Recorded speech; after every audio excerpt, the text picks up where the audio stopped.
الشيطان الرجيم بسم الله الرحمن الرحيم إنما التوبة على الله للذين يعملون السوء بجهالة ثم يتوبون من قريب فأولئك يتوب الله عليهم وكان الله عليما حكيما وليست التوبة للذين يعملون السيئات حتى إذا حضر أحدهم الموت قال إني تبت الآن ولا الذين يموتون وهم كفار أولئك أعتدنا لهم عذابا عليما يا أيها الذين آمنوا لا يحل لكم أن ترثوا النساء كرها ولا تعضلوهن لتذهبوا ببعض ما آتيتموهن شيئا إلا أن يأتين بفاحشة مبينة وعاشروهن بالمعروف فإن كرهتموهن فعسى أن تكرهوا شيئا ويجعل الله فيه خيرا كثيرا وإن أردتم استبدال زوج مكان زوج وآتيتم إحداهن قنطارا فلا تأخذوا منه شيئا أتأخذونه بهتانا وإثما مبينا وكيف تأخذونه وقد أفضى بعضكم إلى بعض وأخذن منكم ميثاقا غليظا ولا تنكحوا ما نكح آباؤكم من النساء إلا ما قد سلف إنه كان فاحشة ومقتا وساء سبيلا أعوذ بالله من الشيطان الرجيم بسم الله الرحمن الرحیم. پچھلی آیتوں میں اللہ تعالیٰ نے یہ ذکر فرمایا تھا کہ دو جو گناہ گار مرد اور عورت ہے، اگر وہ توبہ کر لیں تو پھر انہیں کچھ نہ کہو، اگر وہ اپنے اعمال کی اصلاح کر لیں تو اللہ تعالیٰ توبہ قبول کرنے والا غفور الرحیم ہے. اگلی دو آیتوں میں اللہ تعالیٰ نے یہ وضاحت فرمائی ہے کہ اللہ تعالیٰ کن لوگوں کی توبہ قبول کرتے ہیں اور کن لوگوں کی توبہ قبول نہیں کرتے ہیں. اللہ فرماتے ہیں انما التوبۃ علی اللہ، بے شک توبہ علی اللہ، اللہ کے ذمہ ہے کہ وہ توبہ قبول کر لے، اللہ پہ واجب ہے کہ وہ توبہ قبول کر لے. للذین، ان لوگوں کی، یعملون السوء، جو برا کام کرتے ہیں، برائی کرتے ہیں، گناہ کرتے ہیں، بے جہالت، جہالت کے ساتھ، لا علمی کے ساتھ، نادانی کے ساتھ، ثم پھر یتوبون، وہ توبہ کرتے ہیں، من قریب، فوراً ہی، فاولئک، پس یہ لوگ، یتوب اللہ علیہم، اللہ ان پہ نظر کرم فرماتے ہیں، وکان اللہ، اور بے شک اللہ تعالی ہیں، علیمن، خوب جاننے والے، حکیمن، خوب حکمت رکھنے والے. اس میں اللہ تعالیٰ نے دو تین باتیں ارشاد فرمائی ہیں توبہ قبول کرنے کے حوالے سے. ایک تو اللہ تعالیٰ نے یہ بات ارشاد فرمائی کہ جو آدمی سچے دل سے توبہ کر لیتا ہے اس کی توبہ قبول کرنا اللہ، اللہ کا لفظ جو ہے یہ کسی چیز کو واجب کرنے کے لیے اور فرض کرنے کے لیے آتا ہے. کوتبہ علیکم الصیام، یہ اللہ جو ہے اس نے فرض کیے ہیں یہ روزے. اللہ کے لفظ سے یہ فرض ہو گیا. اسی طرح یہاں اللہ تعالیٰ نے اپنے ذکر مبارک سے پہلے اللہ کا لفظ لگایا ہے کہ جو لوگ سچے دل سے توبہ کر لیں اللہ، اللہ پہ ضروری ہے، اللہ پہ واجب ہے کہ اللہ تعالیٰ ان کی توبہ ضرور قبول فرما لے. یہ اللہ تعالیٰ کا فضل اور اللہ کا احسان اور اللہ کا کرم ہے کہ اللہ تعالیٰ نے قرآن مجید میں اتنا پکا وعدہ فرمایا ہے سچی توبہ کرنے والوں کے لیے کہ جو اپنے دل سے سچی توبہ کر لیں اللہ، اللہ پہ اب لازم ہے کہ ان کی توبہ قبول کرے، اللہ پہ واجب ہے کہ وہ ان کی توبہ قبول کرے، حالانکہ اللہ تعالیٰ کے لیے تو کوئی بھی چیز واجب یا فرض نہیں ہے. یہ بہت بڑی بات ہے جو اللہ تعالیٰ نے گناہگار لوگوں کو اطمینان اور تسلی دلانے کے لیے کی. اور یہی بات اللہ تعالیٰ نے سورہ تحریم میں فرمائی ہے، یا ایھا الذین آمنوا توبوا الی اللہ توبۃ نصوحا. یہاں پہ اللہ تعالیٰ نے وضاحت کے ساتھ یہ بات ارشاد فرمائی کہ توبہ کرو اللہ کے حضور، لیکن سچی توبہ کرو، دل سے توبہ کرو. عسیٰ ربکم ان یکفر عنکم سیئاتکم. سچی توبہ کے نتیجے میں اللہ تعالیٰ پہلا اللہ تعالیٰ نے یہ بات ارشاد فرمائی کہ اللہ تعالیٰ تمہارے گناہ معاف فرما دے گا. وَيُدْخِلْكُمْ جَنَّاتٍ تَجْرِي مِن تَحْتِهَا الْأَنْهَارُ. اور پھر اس جنت میں داخل فرما دے گا جس کے نیچے نہریں بہتی. سچی توبہ کرنے سے. سچی توبہ کون سی ہے اس کے بارے میں 3-4 باتیں ذہن میں رکھنی چاہیے. ایک بات تو یہ ہے کہ انسان کا اس گناہ پہ نادم ہونا ضروری ہے کہ انسان فی الواقع دل سے نادم ہو، پشیمان ہو اور کبھی دوبارہ اس گناہ کا اپنے ذہن میں تصور نہ لائے. کبھی اس گناہ سے کو سوچ کے لذت حاصل نہ کرے، بلکہ اس پہ ہمیشہ انسان کو شرمندگی اور پشیمانی ہو. دوسری بات یہ ہے کہ آئندہ کے لیے پکا عزم کر لے، پکا ارادہ کر لے کہ آئندہ میں اس کام کے قریب نہیں جاؤں گا. تیسری بات یہ ہے کہ اگر وہ کوئی کفارے والی بات ہو تو اس کے کفارے، جیسا کہ احادیث میں بعض گناہوں کے کفارے بتائے گئے ہیں. انسان کوئی قسم کھا بیٹھا، اس کو توڑنا ہے، یا اپنی بیوی سے زہار کر بیٹھا، اب اس کو ختم کرنا ہے، یا دوران روزہ انسان اپنی بیوی کے پاس چلا گیا، اس کا کفارہ بتا دیا. اگر اس طرح کا کوئی کفارہ اس پہ آتا ہو تو وہ ادا کیا جائے.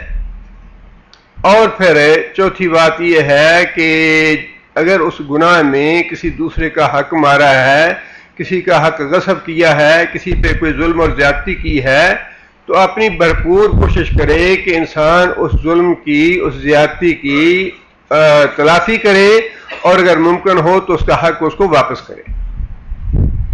یہ ہے سچی توبہ کی شرائط. جو آدمی اس طرح کی سچی توبہ کرتا ہے، اللہ فرماتے ہیں کہ اس کے بارے میں اللہ پہ واجب ہے کہ اللہ تعالیٰ اس کی توبہ ضرور قبول فرمائے. دوسری بات یہاں پہ اللہ تعالیٰ نے یہ ارشاد فرمائی ہے، بجہالت گناہ کیا ہو، جہالت کی وجہ سے، نادانی کی وجہ سے، لا علمی کی وجہ سے. جہالت کا لفظ جو ہے یہ علم کے مقابلے میں استعمال ہوتا ہے، جس کا مطلب یہ ہے کہ اگر انسان لا علمی سے، جہالت سے گناہ کرے تو پھر اس کی توبہ قبول ہے، اور اگر جانتے بوجھتے کرے، پتا ہو یہ گناہ ہے اور پھر یہ کام کرے، تو پھر توبہ قبول ہوتی ہے یا نہیں ہوتی؟ جی یہاں جہالت کا لفظ جو ہے بعض مفسرین نے بھی اس کی یوں ہی وضاحت کی ہے کہ جو آدمی لا علمی سے گناہ کرے اس کی توبہ قبول ہے. حالانکہ یہاں یہ مراد نہیں ہے، اس سے جہالت جو لا علمی والا جہالت ہے وہ مراد نہیں ہے، بلکہ اس سے مراد یہ ہے کہ انسان کو اس کے انجام سے غفلت ہو، گناہ کے انجام سے جاہل ہو۔ میں یہ گناہ کر، ایک آدمی تارک نماز ہے، اب ہر مسلمان کو یہ معلوم ہے کہ نماز ترک کرنا گناہ ہے، ہر مسلمان کو معلوم ہے۔ اب کیا یہ تارک نماز جو ہے یہ اپنے گناہ پہ کسی وقت پشیمان ہوتا ہے، اس کو احساس ہوتا ہے کہ میں گناہ کر رہا ہوں، اب وہ توبہ کرنا چاہتا ہے، آئندہ مستقل طور پہ نمازی بننا چاہتا ہے، کیا اس کی پچھلی نمازوں کے لیے معافی ہے یا نہیں ہے؟ توبہ ہے یا نہیں ہے؟ جس کا مطلب یہ ہے کہ جہالت کا مطلب لفظ جو اللہ نے استعمال فرمایا یہ گناہ کے بارے میں نہیں ہے کہ گناہ کے بارے میں تمہیں علم ہو یا نہ، بلکہ یہاں جہالت کا لفظ جو ہے وہ اللہ نے ان معنوں میں استعمال فرمایا ہے کہ اس گناہ کی وجہ سے جو تمہارا انجام ہونے والا ہے اس سے تم غافل، جو تمہیں عذاب ملنے والا ہے اس سے تم غافل، جو سزا تمہیں ملنے والی ہے اس سے غفلت کی وجہ سے تم گناہ کرتے ہو۔ اور یہ بات بالکل صحیح ہے، اگر انسان کو اپنا انجام اپنی آنکھوں کے سامنے نظر آ جائے، اگر انسان جہنم کو دیکھ لے تو کبھی بھی انسان گناہ کے قریب نہ جائے۔ جتنے بھی لوگ گناہ کرتے ہیں یا انسان کی جو مزاج میں چیز رکھی گئی ہے بھول جانے والی یا غفلت والی، وہ یہی ہے کہ چونکہ انسان نے جہنم کو دیکھا نہیں لہذا انسان گناہ کرتا ہے، اس سے غافل ہو جاتا ہے جہنم سے، سزا سے، اللہ کے عذاب سے۔ ورنہ جسے یہ پتا ہو کہ اتنی شدید آگ ہے جس کی ایک جھلک بھی انسان کے لیے دیکھنا ممکن نہیں، جس کی معمولی سی لو جو ہے وہ انسان برداشت نہیں کر سکتا، جہنم کی آگ تو وہ ہے، نبی صلی اللہ علیہ وسلم نے فرمایا کہ یہ 69 درجے زیادہ گرم ہے دنیا کی آگ سے۔ یہاں کی آگ دنیا کی جو ہے یہ آگ تو چھوڑیے، گرمی کا انداز لگا لیجیے، 12-1 بجے 2 بجے سڑک کے اوپر ننگے پاؤں 2 منٹ کے لیے کھڑا ہونا انسان کے لیے ممکن نہیں ہے، انسان کی قوت برداشت اتنی ہی ہے۔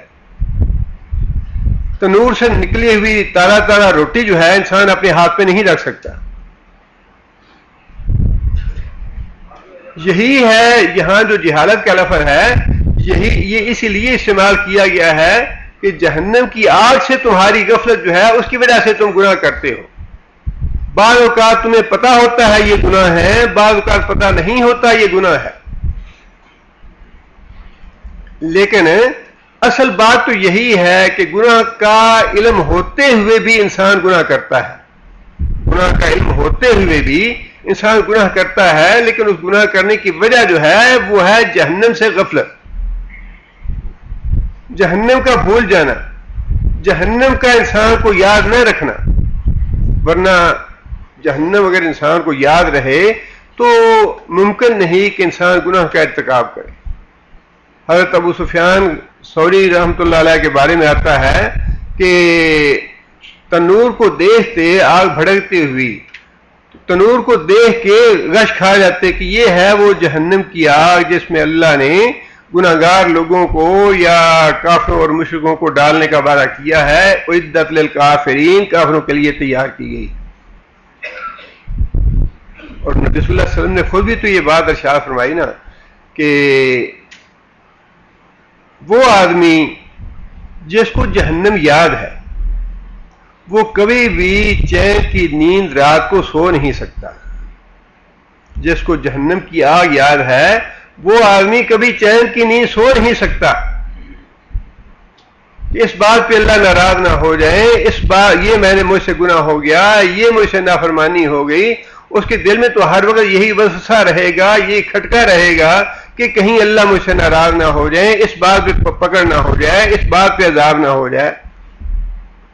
اور اسی طرح یہ بات بھی ارشاد فرمائی کہ جس آدمی کو جنت پہ یقین ہے اور جنت اپنی آنکھوں کے سامنے دیکھتا ہے وہ آدمی بھی دنیا میں چین کی نیند نہیں سو سکتا۔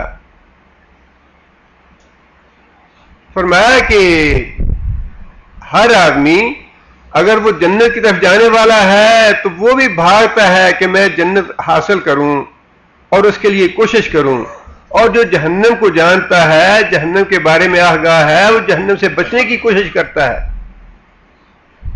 اس لیے اللہ تعالیٰ نے یہ بات ارشاد فرمائی کہ گناہ انسان جانتے ہوئے کرے گناہ کو یا اس کے علم میں نہ ہو، اور دونوں صورتوں میں ہمیں تعلیم یہ دی گئی ہے کہ ہم گناہ کا علم رکھتے ہوں یا نہ رکھتے ہوں۔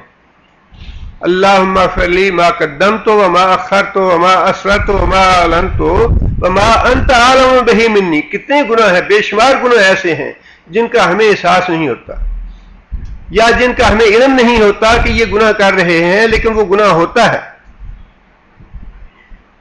لیکن یہاں جو بات اللہ نے ارشاد فرمائی کہ وہ لوگ، ان کی میں توبہ قبول کروں گا جو جہنم سے غافل ہو کے توبہ کر لیتے ہیں، اور پھر جب جہنم کا احساس ہوتا ہے انہیں کہ اللہ کی پکڑ اتنی شدید ہے، اللہ کی پکڑ اتنی سخت ہے، تو پھر فوراً وہ توبہ کرتے ہیں جہنم سے ڈر کے یا میری پکڑ سے ڈر کے۔ جہالت کا لفظ جو ہے یہ جہنم سے غفلت کے بارے میں استعمال ہوا کہ گناہوں کا انجام سے انسان غافل ہو جائے کہ جو گناہ میں کر رہا ہوں اس کا انجام مجھے کیا بھگتنا پڑے گا۔ اگر خیانت کی ہے، کسی کے ساتھ غیبت کی ہے، کسی کے ساتھ جھوٹ بول رہا ہے، کسی کے ساتھ بدعہدی کی ہے، اس کا انجام کیا ہوگا، اس کی سزا مجھے کتنی بھگتنی پڑے گی۔ فرمایا اس سے انسان غافل ہو جاتا ہے اور گناہ کرتا ہے۔ اور ایسے آدمی کو جب ہوش آ جائے اور جب یہ پتہ چل جائے، یہ احساس ہو جائے کہ اللہ کی پکڑ بڑی شدید ہے، ان بطش ربک لشدید، بڑی سخت ہے تیرے رب کی پکڑ۔ فرمایا ایسے لوگوں کی توبہ جو ہے وہ اللہ ہر حال میں قبول کر۔ دیکھیے نا، شرک کرنے والا شرک کرتا ہے، اب ممکن ہے شرک کرنے والے کے دل میں تو احساس نہ ہو، لیکن اسے کسی وقت احساس ہو جائے، پھر بھی وہ 100 تعویلیں کر لیتے ہیں۔ اسی طرح باقی دوسرے گناہ ہیں، بعض اوقات ان کا پتہ ہوتا ہے، بعض اوقات علم نہیں ہوتا، لیکن توبہ کا دروازہ جو ہے وہ اللہ تعالیٰ نے ہر گناہ گار کے لیے کھلا۔ اب کس کو پتہ نہیں قتل کرنا گناہ ہے، اللہ نے حرام قرار دیا ہے اور اس کی سزا جہنم ہے، اس کے باوجود غصے میں آ کے لوگ قتل کر دیتے ہیں۔ اب قتل تو ہو گیا، لیکن جب انسان کو یہ احساس ہو جائے کہ اس کی پکڑ کتنی ہے، اس کی سزا کتنی ہے، اس کے بدلے جہنم میں جانا پڑے گا، اب وہ توبہ کرنا چاہتا ہے تو اس کے لیے توبہ کا دروازہ بند نہیں رکھا اللہ نے۔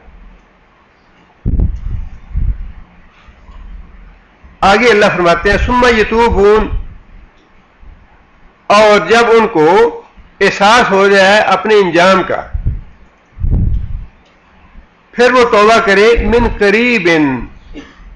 من قریب، قریب کا مطلب کیا ہے؟ جب یہ احساس ہو جائے کہ اللہ کی پکڑ بڑی سخت ہے، اللہ کی جہنم بڑی سخت ہے، میں جہنم کا عذاب برداشت نہیں کر سکتا، جیسے ہی انسان کو اس بات کا احساس ہو جائے تو فوراً ہی انسان توبہ کرے، پھر اس میں تاخیر نہ کرے۔ اور آگے اللہ فرماتے ہیں فَأُولَٰئِکَ، پس یہ وہ لوگ ہیں یتوب اللہ علیہم، اللہ تعالیٰ ان کی طرف پلٹ آتے ہیں۔ توبہ کا معنی جو ہے وہ ہے کسی غلط راستے پہ چلنا اور غلط راستے سے واپس پلٹ آنا۔ جب یہ توبہ کا لفظ بندے کے لیے استعمال ہو تو اس کا معنی ہے اللہ سے معافی مانگنا، اور جب اللہ کے لیے لفظ استعمال ہو یتوب اللہ، اللہ توبہ کرے گا، تو اللہ کا توبہ کرنا کا مطلب ہے اللہ کا توبہ قبول کرنا، اللہ کا بندے پہ رحمت کے ساتھ پلٹ آنا۔ پہلے اللہ تعالیٰ نے نظر انداز کیا اس آدمی کو، بھلا دیا اس کو، اللہ تعالیٰ نے اس کی پرواہ نہیں کی، لیکن جب بندے نے توبہ کر لی تو پھر اللہ تعالیٰ اپنی رحمت کے ساتھ پلٹ آیا اس پہ۔ یتوب اللہ علیہم، اللہ تعالیٰ ایسے بندوں پہ کی توبہ قبول فرماتے ہیں، ان پہ نظر کرم کے ساتھ پلٹ آتے ہیں۔ وَكَانَ اللَّهُ عَلِيمًا حَكِيمًا، اور اللہ خوب جانتا ہے کہ کون آدمی کس نیت کے ساتھ توبہ کر رہا ہے۔ اگر سچی توبہ ہے تو اللہ تعالیٰ توبہ قبول کرنے والے ہیں، اور اگر جھوٹ موٹ کی توبہ ہے تو پھر بھی فرمایا کہ اللہ تعالیٰ حکمت والے ہیں، اللہ تعالیٰ پھر بھی مہلت دیتے رہتے ہیں انسانوں کو کہ اچھا اللہ میرا بندہ توبہ کر لے گا، میرا بندہ توبہ کر لے گا۔ حکیم، فوراً اللہ سزا نہیں دیتے، فوراً اللہ پکڑتے نہیں ہیں۔ آگے پھر یہ تو بات ہو گئی کہ توبہ اللہ تعالیٰ کن لوگوں کی قبول کرتے ہیں. ایک تو بات یہ کہ سچے دل سے توبہ کرے، اور دوسرا یہ ہے کہ جیسے ہی انسان کو آنکھوں سے غفلت کی پٹی دور ہو جائے، انسان کو احساس ہو جائے کہ میرے اس گناہ کا انجام کیا ہوگا، مجھے اللہ سخت سزا دیں گے، مجھے جہنم میں جانا پڑے گا، جیسے ہی اس بات کا احساس ہو جائے تو پھر انسان دیر نہ کرے، پھر فوراً توبہ کرے اللہ سے. اللہ فرماتے ہیں کہ ایسے لوگوں کی توبہ قبول کرنا اللہ کے ذمے ہے، اللہ پہ واجب ہے. آگے اللہ فرماتے ہیں وَلَيْسَتِ التَّوْبَةُ، اور نہیں ہے توبہ یعنی قبولیت توبہ کی، لِلَّذِينَ واسطے ان لوگوں کے يَعْمَلُونَ السَّيِّئَاتِ جو گناہ کرتے ہیں، حتیٰ کہ اذا جب حاضر احدہم الموت، حاضر آ گئی، حاضر ہوئی، احدہم ان میں سے کسی ایک کو، الموت موت، قالا تو پھر اس نے کہا انی تبت الآن، انی بے شک میں، تبتو میں توبہ کرتا ہوں، الآن اب. مطلب یہ کہ توبہ کا دروازہ کھلا ہے موت سے پہلے پہلے.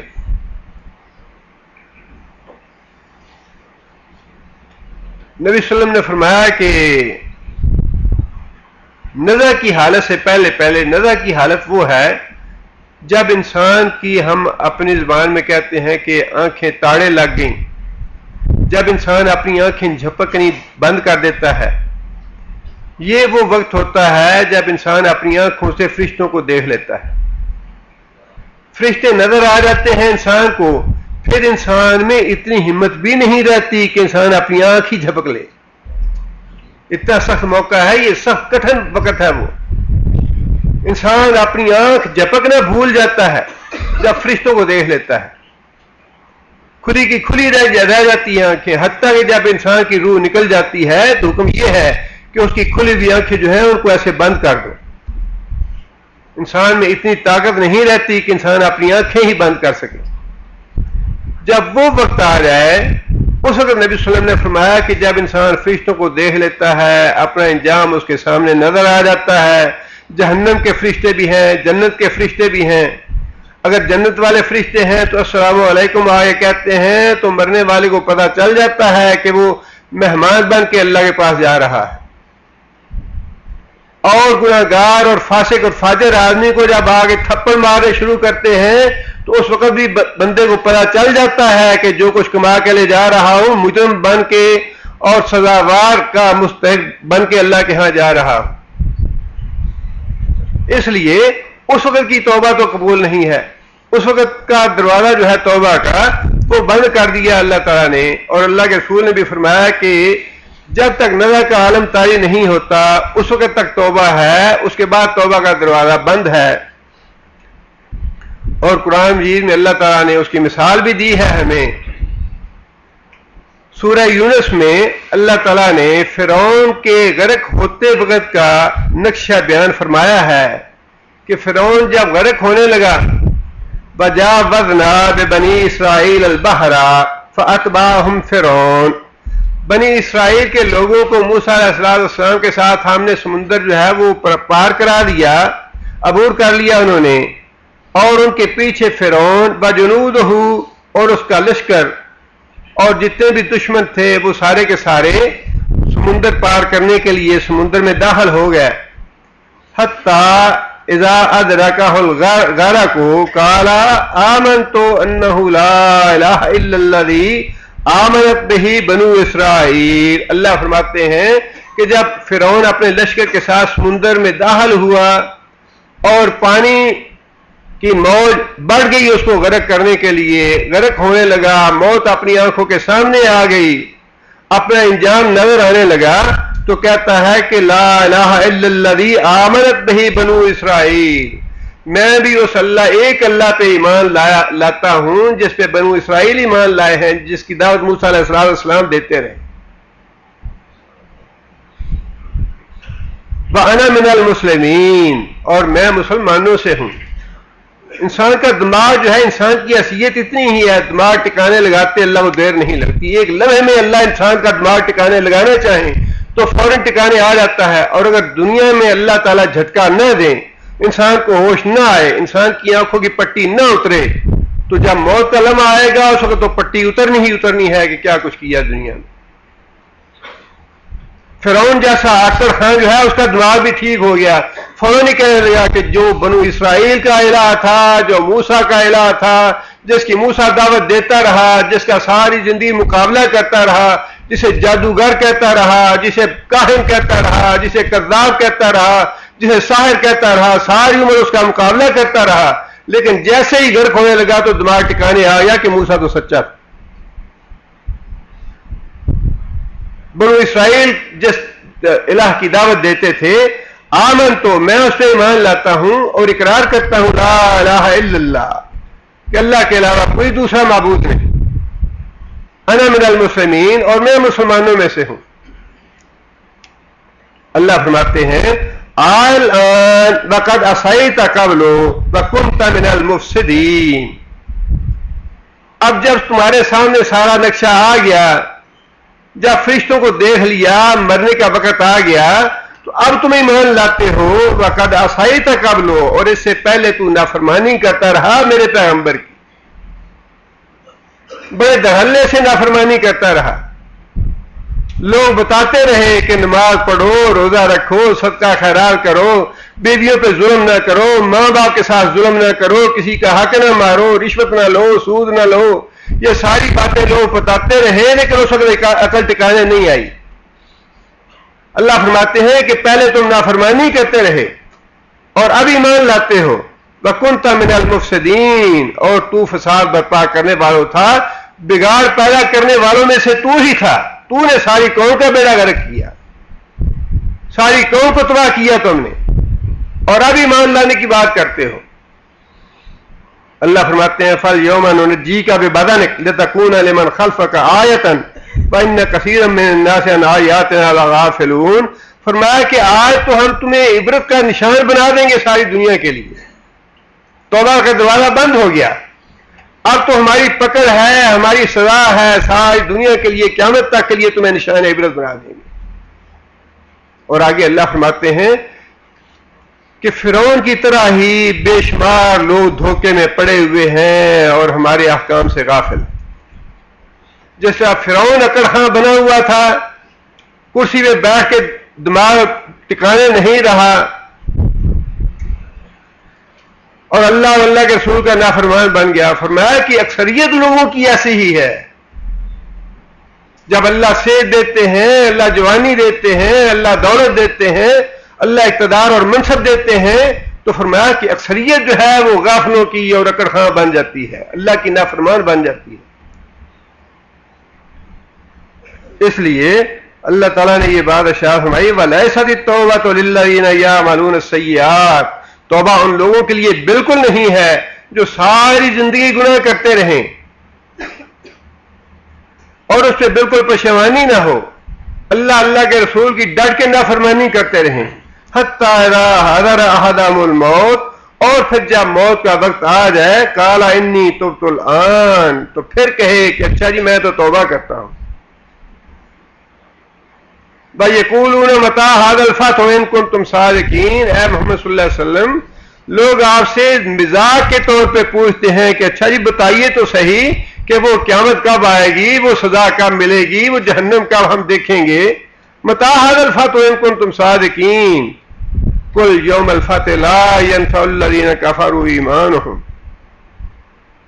میں ڈر جاؤں اللہ سے جس دن وہ دن آ گیا فیصلے کا، لا ينفع الذین کفروا ایمانہم، تو اس دن تو کافروں کو بھی ان کا ایمان لانا کام نہیں دے گا. کافر بھی ایمان لانا چاہیں گے، کافر بھی فرعون کی طرح کلمہ پڑھنا چاہیں گے. جتنے بھی مجرم اور گناہگار اور بے نماز اور بے روز لوگ ہوں گے، ظالم لوگ ہوں گے، وہ کہیں گے یا اللہ ایک دفعہ دنیا میں بھیج دے. وَلَوْ تَرَىٰ إِذِ الْمُجْرِمِينَ نَاكِسُو رُءُوسِهُمْ عِندَ رَبِّهِمْ رَبَّنَا أَبْصَرْنَا وَسَمِعْنَا فَارْجِعْنَا نَعْمَلْ صَالِحًا إِنَّا مُوقِنُونَ. یا اللہ سب کچھ دیکھ لیا ہم نے، جنت دیکھ لی، جہنم دیکھ لی، حشر دیکھ لیا، نشر دیکھ لیا، قبر دیکھ لی، برزخ کے معاملات دیکھ لیے، فرشتے دیکھ لیے، فرجینا یا اللہ ایک دفعہ موقع اور دے دے، دنیا میں بھیج دے، نعمل صالحا یا اللہ بڑے پرہیزگار، بڑے متقی، بڑے نیک اور بڑے نمازی بن کے رہیں گے۔ اللہ فرمائیں گے کہ وَلَوْ شِئْنَا لَآتَيْنَا كُلَّ نَفْسٍ هُدَاهَا وَلَكِنْ حَقَّ الْقَوْلُ مِنِّي لَأَمْلَأَنَّ جَهَنَّمَ مِنَ الْجِنَّةِ وَالنَّاسِ۔ آج تو فیصلہ ہے، میں جہنم کو بھر کے چھوڑوں گا جنوں سے اور انسانوں سے۔ دنیا میں اللہ تعالیٰ نے ساری حجتیں پوری کر دی، ہر طرح کی وارننگ دے دی، ہر طرح سے خبردار کر دیا، فرمایا اب وہ بات نہیں ہے۔ اس دنیا میں ایک آنسو بہاؤ تو مجھے بڑا محبوب ہے، بڑا پیارا ہے، ایک آنسو کی وجہ سے بھی معاف کر دوں گا، ساری زندگی کے گناہ معاف کر دوں گا۔ لیکن وہاں جا کے نبی صلی اللہ علیہ وسلم نے فرمایا کہ انسان اتنے آنسو بہائے گا، اتنے آنسو بہائے گا کہ سمندر اور ندیاں بن جائیں گے۔ اگر کوئی ان میں کشتی چلانا چاہے گا تو کشتی چلا سکے گا، لیکن فرمایا کہ اللہ بالکل پرواہ نہیں کریں گے۔ کہا لَخْسَوْا فِيهَا وَلَا تُكَلِّمُونَ، فرمایا دور ہو جاؤ، جس طرح کتوں کو دھتکارا جاتا ہے، کہا لَخْسَوْا فِيهَا وَلَا تُكَلِّمُونِ، مجھ سے بات نہ کرو۔ یہ دنیا کا معاملہ جو ہے، دنیا میں معاملہ اللہ کا بڑا مختلف ہے، آخرت کا معاملہ بڑا مختلف ہوگا۔ دنیا میں اللہ نے بڑی چھوٹ دی ہے، بڑی رعایتیں دی ہیں، بڑی رخصت دی ہے، بڑا نرمی کا معاملہ رکھا ہے کہ ایک دفعہ تم آ جاؤ میرے دروازے پہ آنسو بہانے کے لیے، ایک دفعہ مجھ سے ڈر کے اپنا آنسو آنکھ سے نکال لو۔ فرمایا کہ قیامت کے دن اللہ تعالیٰ نبی صلی اللہ علیہ وسلم نے فرمایا کہ سارے لوگوں کی جب سفارش ہو جائے گی، اللہ تعالیٰ فرمائیں گے کہ اچھا جاؤ میرے بندوں کو دیکھو، کبھی کسی کی آنکھ سے میرے ڈر سے ایک آنسو جس کا نکلا ہو اس کو بھی جہنم سے نکال لو۔ لیکن یہ بات ہے اس دنیا میں اللہ سے ڈرنے کی، اس دنیا میں اللہ سے انسان ڈر کے گناہوں سے باہر آ جائے۔ وَالَّذِينَ يَخْشَوْنَ رَبَّهُمْ بِالْغَيْبِ لَهُمْ مَغْفِرَةٌ وَأَجْرٌ كَبِيرٌ، جو لوگ اس دنیا میں اللہ کو بن دیکھے ڈرتے ہیں، لَهُمْ مَغْفِرَةٌ وَأَجْرٌ كَبِيرٌ، ان کے لیے گناہوں کی معافی بھی ہے اور ان کے لیے بہت بڑا اجر ہے۔ لیکن یہ دنیا کا وقت ضائع کر دیا، یہ دنیا کا وقت نکل گیا تو دوبارہ یہ وقت ہاتھ نہیں آئے گا۔ انسان تمنا کرے گا یا اللہ ایک دفعہ دنیا میں بھیج دے، ایک دفعہ پھر وہ زندگی ہمیں مل جائے، ایک دفعہ پھر ہم اس دنیا میں چلے جائیں، لعلی اعمل صالحا، یا اللہ ایک میں نیکی کا کام کر کے آ جاؤں دنیا میں۔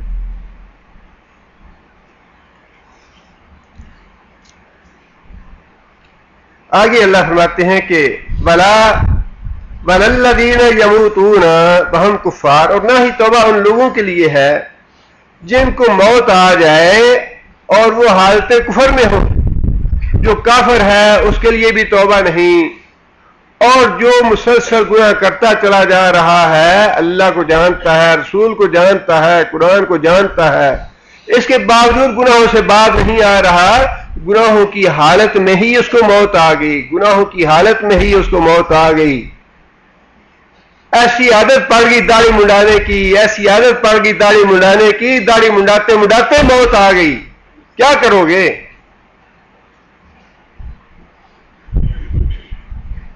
ظلم کی ایسی عادت پڑ گئی، بیوی پہ ظلم کرنا ہے، ماں باپ سے قطع رحمی ہے، حقیقی بہن بھائیوں سے قطع رحمی ہے، بہنوں کا وراثت کا حصہ نہیں دیا، بیٹیوں کو محروم کر دیا، اسی حالت میں موت آ گئی۔ فرمایا موت آ گئی تو اس حالت میں پھر اس کے بعد تو توبہ کا دروازہ بند ہے۔ اس سے پہلے دیکھو، اپنا احتساب کرو، اپنے آپ کو جائزہ لو اپنے آپ کا، کون سے میں گناہ میں ملوث ہوں، کون سا کبیرہ گناہ مجھ سے ہو رہا ہے، کون سے گناہ سے مجھے توبہ کرنی چاہیے۔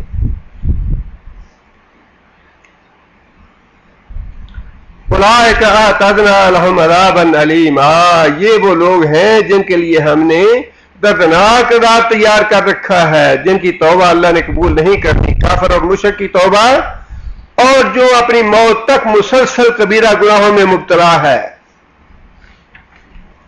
موت تک مسلسل اب کبیرہ گناہوں میں مبتلا ہے۔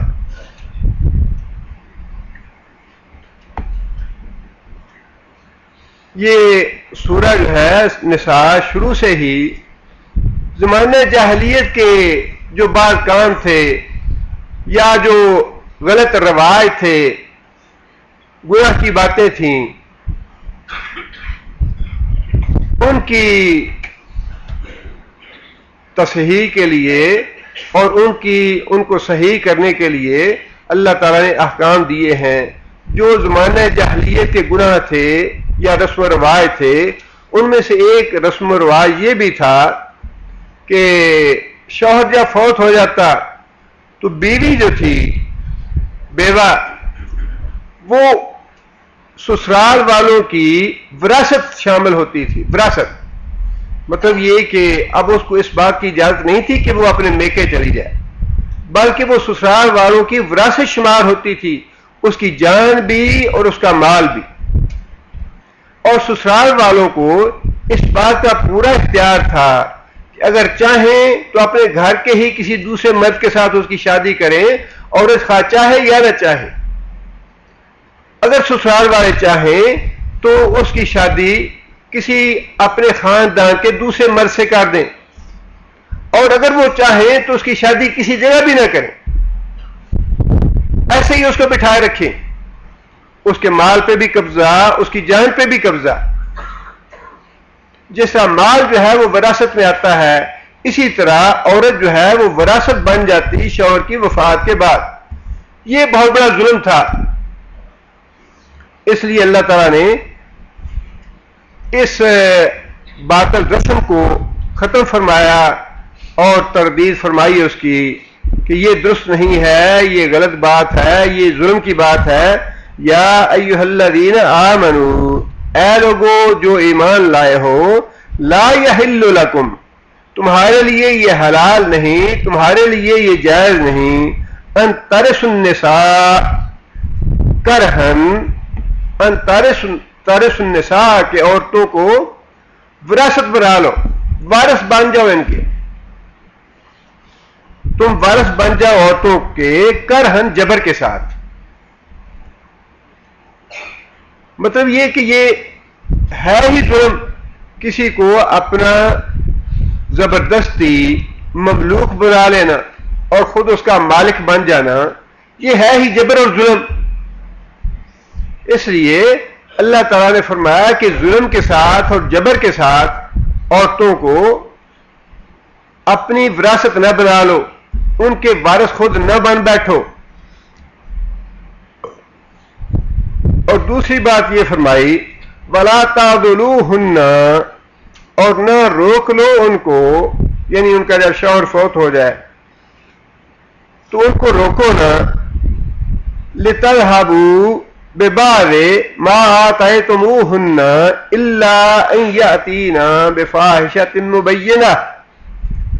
یہ اگلی آیت ہے وہ ان عورتوں کے بارے میں ہے جن کے شوہر زندہ ہیں، کہ اپنی عورت ہے تمہاری، تم اس کو اپنے پاس رکھنا نہیں چاہتے، اس کو طلاق دینا چاہتے ہو، لیکن تمہیں خطرہ یہ ہے کہ اگر میں طلاق دوں گا اس کو تو مجھے کوئی اس سے مال وصول نہیں ہوگا، جبکہ یہ خود عورت خلا طلب کرے گی تو پھر جو حق مہر میں نے اس کو دیا ہے وہ میں اسے واپس لے لوں گا، یا اور کوئی اس کو مال دے چکا ہوں تو وہ مجھے واپس مل جائے گا۔ فرمایا کہ اگر تم عورت کو طلاق دینا چاہتے ہو تو سیدھے طریقے سے اور اچھے طریقے سے طلاق دو۔ اس سے پہلے دوسرے پارے میں طلاق کے مسائل اور احکام ہم پڑھ چکے ہیں، جس میں اللہ تعالیٰ نے یہ بات ارشاد فرمائی کہ عورتوں کو طلاق دینی ہے تو طلاق بھی اچھے طریقے سے دو، معروف طریقے کے مطابق، اور اگر تم نے بسانا ہے عورتوں کو تو بساؤ بھی معروف طریقے کے ساتھ، اچھے طریقے کے ساتھ۔ اور یہاں لوگوں کو چونکہ یہ ظلم کرتے تھے کہ اس کو رکھنا نہیں چاہتے، کسی وجہ سے لڑائی جھگڑا ہو گیا، کسی وجہ سے عورت ناپسند ہے، اب اس کو چھوڑنا تو چاہتے ہیں لیکن خود سیدھی طرح اس کو طلاق نہیں دے رہے، بلکہ اس کو تنگ کرتے ہیں تاکہ عورت جو ہے وہ خود مطالبہ کرے کہ میں اس گھر سے جانا چاہتی ہوں، اور پھر مرد جو ہے وہ اس سے مطالبہ کر سکے کہ اچھا مجھے تم 50,000 یا 5 لاکھ یا 4 لاکھ دو، تب میں تمہیں دیتا ہوں خلا۔ تب تم خلا لے سکتی ہو، تب میں تمہیں طلاق دوں گا. یہ بھی ظلم ہے. اس ظلم سے بھی اللہ نے روکا ہے کہ اگر عورت کو رکھنا ہے تو ٹھیک طریقے سے رکھو، اور اگر کسی وجہ سے تمہیں عورت پسند نہیں ہے، عورت سے معاملہ بگڑ گیا ہے، تم اس کو طلاق دینا چاہتے ہو تو طلاق بھی سیدھے طریقے سے دو، تنگ نہ کرو عورت کو کسی صورت میں بھی.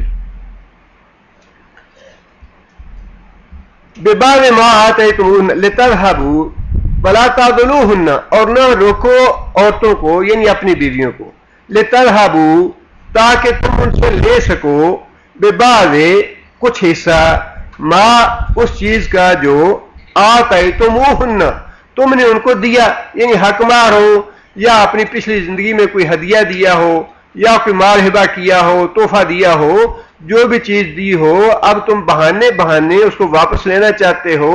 فرمایا اس مقصد کے لیے عورت پہ ظلم نہ کرو، اس کو تنگ نہ کرو، چھوڑنا چاہتے ہو تو سیدھے طریقے سے چھوڑ دو. ہاں آگے اللہ تعالیٰ نے ایک استثنائی صورت رکھی ہے، لیکن یہ احکام جو ہیں، یہ زنا کے احکام جو سورہ نور میں آئے ہیں ان سے پہلے کی آیتیں ہیں.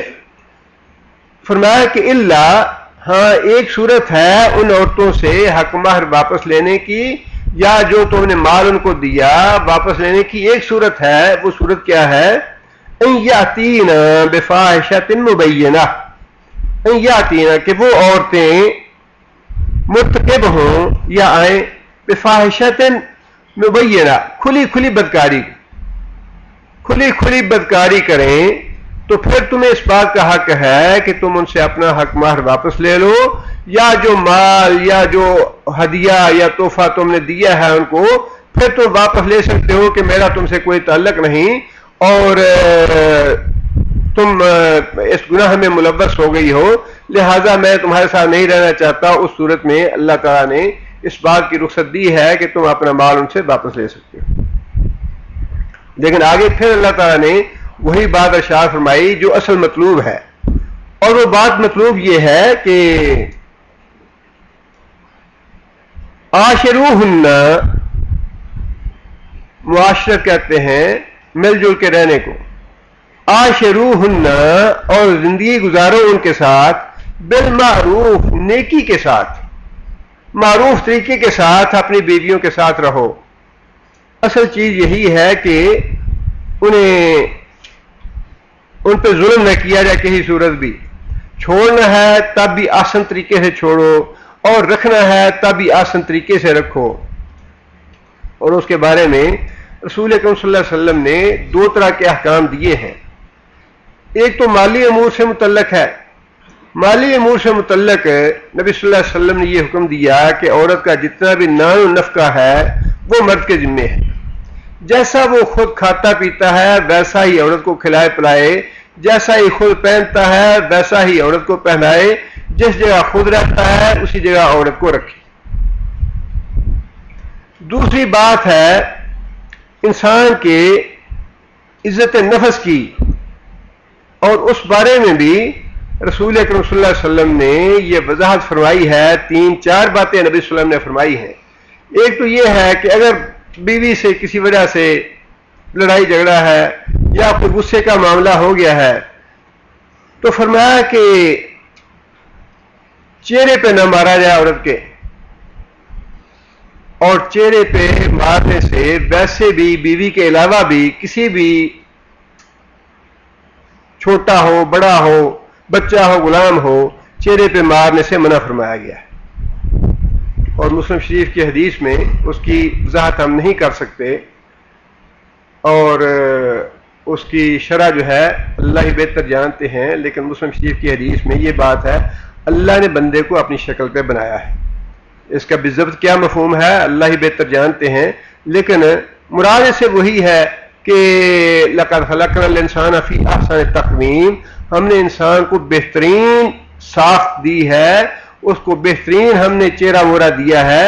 لہٰذا نبی صلی اللہ علیہ وسلم نے خاص طور پہ یہ بات ارشاد فرمائی کہ بیوی سے لڑائی جھگڑا ہو جائے یا غصہ ہو جائے، غصے کا معاملہ ہو جائے، اس کے چہرے پہ نہ مارو. اور ویسے اس کی تعدیب کے لیے نبی صلی اللہ علیہ وسلم نے فرمایا کہ اگر تمہاری نافرمان ہو جائے اور تمہاری سرکش ہو جائے اور مارنے کی ضرورت پڑے تو تھوڑا مار سکتے ہو، لیکن ایسا مارو جس سے کوئی اس کو زیادہ چوٹ نہ آئے۔ دوسری بات یہ ارشاد فرمائی کہ عورت کو گالی نہ دو، عورت کو گالی نہ دو، یہ بھی انسان کی عزت نفس کو مجروح کرنے والی بات ہے۔ گالی دینا ویسے اخلاقاً بھی برا ہے، لیکن جس کو انسان گالی دیتا ہے گویا اس کو بہت ہی اپنے آپ سے حقیر سمجھتا ہے اور اس کی عزت اور احترام نہیں کرتا، اس کی نگاہ میں اس کی عزت جو ہے وہ بالکل نہیں ہے۔ لہذا فرمایا کہ اس کو گالی بھی نہ دو، اور پھر یہ بھی بات ارشاد فرمائی کہ اپنے گھر سے اس کو باہر الگ نہ کرو۔ اگر تم اس کی تربیت کے لیے اور اس کو کوئی بات سمجھانے کے لیے کچھ دنوں کے لیے الگ کرنا چاہتے ہو تو اپنے گھر میں ہی اس کو الگ کمرے میں الگ کر دو، لیکن اپنے گھر سے باہر نہ نکالو۔ گھر سے اس میں بڑی حکمت کی بات ہے، جب انسان گھر سے باہر نکالتا ہے بیوی کو، اس کا مطلب یہ ہے قدرتی طور پہ اس کے ذہن میں یہ بات آ جاتی ہے اچھا یہ گھر میرا تو نہیں، یہ گھر تو مرد کا ہے۔ عورت کی عزت نفس کا نبی صلی اللہ علیہ وسلم نے بڑا لحاظ رکھا ہے کہ کوئی ایسی بات نہ کرو جس سے اس کی عزت نفس مجروح ہو۔ فرمایا کہ عورتوں کے بارے میں اللہ سے ڈرتے رہو، اللہ کا نام لے کے تمہارے لیے وہ حلال ہوئی ہیں۔ اللہ کا نام لے کے مراد یہ ہے کہ اللہ کا کلام پڑھ کے، اللہ کی نازل کی ہوئی آیتیں پڑھ کے تمہارے اوپر وہ حلال ہوئی ہیں، لہذا تم پہ واجب ہے کہ ان کے معاملے میں اللہ سے ڈرتے رہو۔ اور فرمایا کہ تم میں سے سب سے بہتر انسان وہ ہے جو اپنی بیوی کے لیے بہتر ہے، سب سے اچھا سب سے بہتر وہ ہے جو اپنی بیوی کے لیے بہتر ہے، اور فرمایا کہ میں اپنی بیویوں کے لیے سب سے زیادہ بہتر ہوں۔ اور فرمایا کہ ایک آدمی 1 دینار غلام آزاد کرنے پہ خرچ کرتا ہے، 1 دینار خرچ کرتا ہے اللہ کی راہ میں، 1 دینار خرچ کرتا ہے مسکین یا محتاج کو دینے میں، اور 1 دینار خرچ کرتا ہے اپنے بیوی بچوں پہ۔ نبی صلی اللہ علیہ وسلم نے فرمایا کہ سب سے زیادہ ثواب اس دینار کا ہے جو انسان نے اپنے بیوی بچوں پہ خرچ کیا،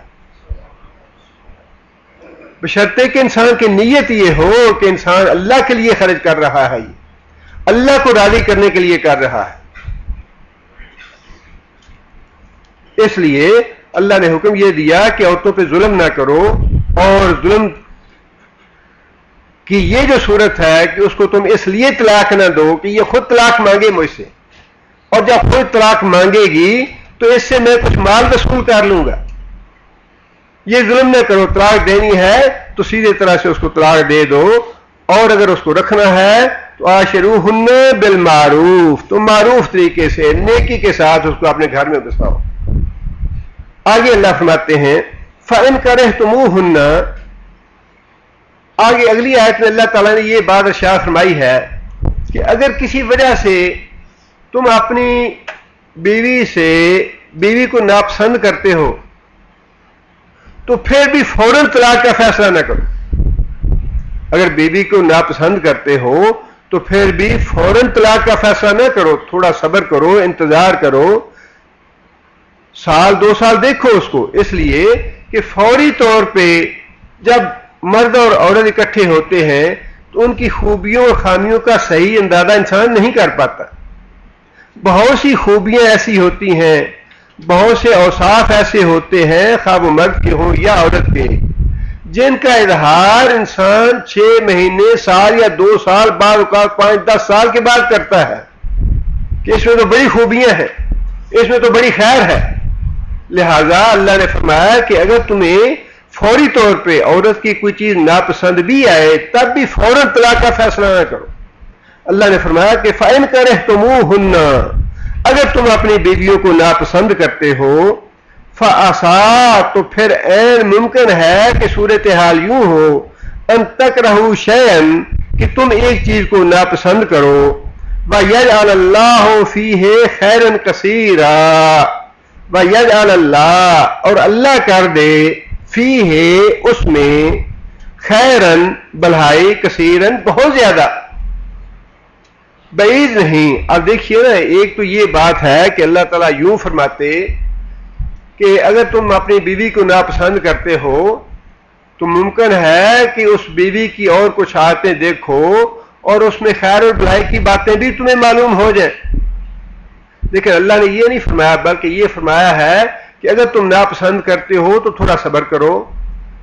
تم اگر صبر کرو گے تو اللہ تعالیٰ یجعل اللہ، اگر اس میں کوئی خوبیاں نہیں ہیں تو اللہ پیدا کر دے گا، نہ ہونے کے باوجود پیدا کر دے گا.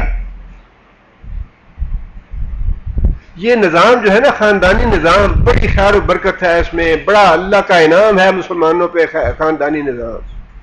دیکھیں نا بعض اوقات تو یوں ہوتا ہے کہ ایک خاندان کے بچے ہوتے ہیں، لڑکا اور لڑکی ہے، بچپن سے ایک دوسرے کو جانتے ہیں اور ایک دوسرے سے کوئی اٹیچمنٹ ہو جاتی ہے یا ایک دوسرے کے بارے میں دیکھا بالا ہوتا ہے، اچھا مجھے وہ پسند ہے، مجھے وہ پسند ہے. انسان دیکھ بھال کے کر لیتا ہے جی بچوں کی رغبت کیسی ہے، بچے ایک دوسرے کو پسند کرتے ہیں، شادیاں کر دیں، اچھا ہی جانتے ہیں ایک دوسرے کو، خاندان ہے، خالہ ہے، پھپھی ہے، ماموں ہے، چچا ہے، ان کے گھر ہیں سارے. لیکن بعض اوقات ایسے ہوتا ہے کہ انسان اپنے کنبے قبیلے سے باہر کرتا ہے، لڑکے نے لڑکی نہیں دیکھی، لڑکی نے لڑکا نہیں دیکھا. اور بعض اوقات والدین کی جو فیصلہ ہوتا ہے اس پہ بچے تھوڑی سی ناپسندیدگی کا اظہار بھی کرتے ہیں. اچھا جی میری مرضی تو یہ تھی کہ ایسے ہو ایسے ہو. لڑکی کہتی ہے اچھا جی میری مرضی تو ایسی تھی ایسے اور ایسے ہو. لیکن جب والدین کے فیصلے کے مطابق وہ نکاح ہو جاتا ہے اور بچے فرما برداری کا اظہار کرتے ہیں، ماں باپ کی بات مانتے ہیں اور اس معاملے میں سرکشی کا رویہ اختیار نہیں کرتے، تو اللہ فرماتے ہیں وَجَعَلَ بَيْنَكُمْ مَوَدَّةً وَرَحْمَةً. جعل اللہ پیدا کر دیتا ہے ان کے درمیان مودتاً محبت کے جذبات، ورحمہ رحمت کے جذبات اللہ پیدا کر دیتا ہے جو کہ پہلے سے موجود نہیں ہوتے.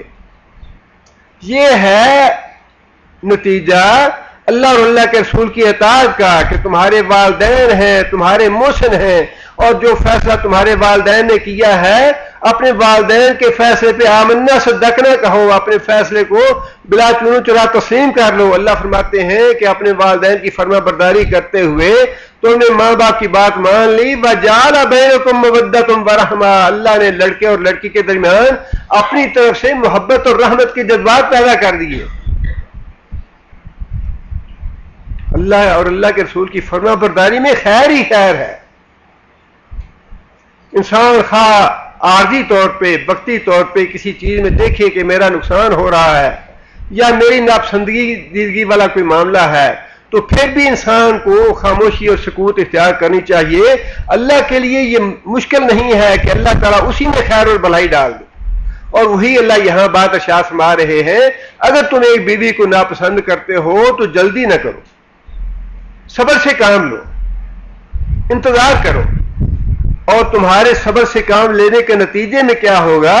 یجعل اللہ کر دے گا فیہ خیرن کثیرا، بہت سی بھلائیاں پیدا کر دے گا بیوی میں. اور عورت کے معاملے میں محض جو عام طور پہ ایک ٹرینڈ بن گیا ہے یا جو سوچ پائی جاتی ہے وہ یہی ہے اچھا جی خوبصورت لڑکی ہونی چاہیے، اونچے قد کی لڑکی ہونی چاہیے. بس یہ ایک دو باتیں ہیں. اس کے بعد آنے کے بعد وہ سارے خاندان کو اپنی انگلیوں پہ نچاتی رہے، سارے خاندان کا دم ناک میں دم کر دے، اس کی پرواہ نہیں ہے. عورت کی خوبیاں جو ہیں وہ ایک نہیں ہے، دو نہیں ہے، تین نہیں ہے، بے شمار خوبیاں ہیں جو بیوی ہونے کے ناطے سے اس میں ہونی چاہیے. صرف خوبصورتی ایک شرط نہیں ہے، یا صرف ایک خوبصورتی ہی ایسی چیز نہیں ہے جس پہ انسان لچو ہو جائے اور پھر ساری زندگی اس پہ بسر کرتا رہے. یہی وجہ ہے کہ لو میرج جو ہے یہ 90 نہیں 99% ناکام ہوتی ہے. 99% لو میرج جو ہے وہ ناکام ہوتی ہے. اور وہی شادیاں کامیاب ہوتی ہیں جو ماں باپ اپنے فیصلے سے کرتے ہیں اور جس پہ بچے آمنا صدقنا کہتے ہیں، ماں باپ کی بات مان کے.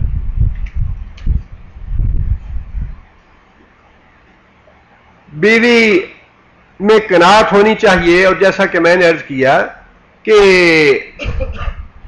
صبر والی بیوی، اپنی زبان کو روک کے رکھنے والی بیوی، تھوڑے پہ قناعت کرنے والی بیوی، یہ بہت سی باتیں ہیں جو انسان کی ساری زندگی بسر کرنے کے لیے بڑی اہم اور بڑی ضروری ہیں۔ یہ صرف ایک دو چیزیں ایسی نہیں ہیں جن پہ انسان کو دیکھ کے فیصلہ کر لینا چاہیے۔